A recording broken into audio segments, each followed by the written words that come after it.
Urho and the books that had to go.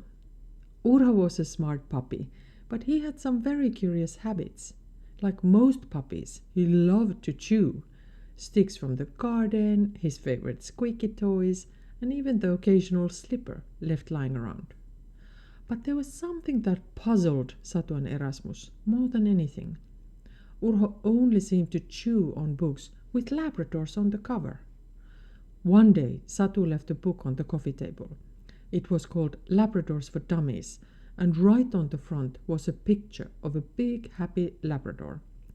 Satu had barely turned her back when she heard the unmistakable sound of pages being crinkled and torn. She quickly turned around to find Urho sitting beside the table, his nose buried in the book, happily chewing away. "Urho, what are you doing?" she exclaimed, rushing over to rescue the book. Urho wagged his tail innocently, bits of paper stuck to his lips. His big brown eyes blinked up at Satu as if to say, "What? I didn't do anything." Satu couldn't help but laugh and showed the chewed up book to Erasmus later that evening. "It's so strange," she said, shaking her head. "Of all the books we have, he picked the one with the Labrador on the cover." Erasmus chuckled. "Maybe he just wants to read about dogs like him."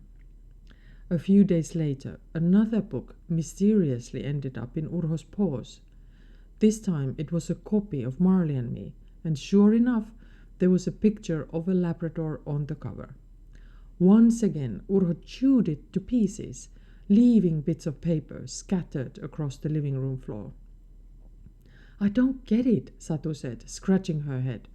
"Why does he only chew on books with Labradors?" Urho seemed to have a special preference, and no matter how many books were left around the house, he only chose the ones with pictures of dogs that looked just like him.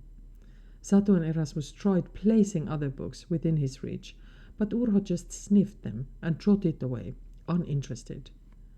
One day Satu sat down next to Urho and held up a book with a different dog on the cover. "What about this one, Urho? Do you like this dog?" Urho gave the book a quick sniff, nudged it with his nose, and then walked off, clearly not impressed. "Well, I guess we all have our preferences," Satu said with a smile. "Even you, Urho." Urho wagged his tail and settled down with his soft chew toy instead, happily gnawing away. From that day on, Satu and Erasmus knew that Urho's choices weren't random. He just had a particular taste for books featuring dogs like him. It made them laugh, but it also reminded them that everyone has their own likes and dislikes, and that's what makes us all special.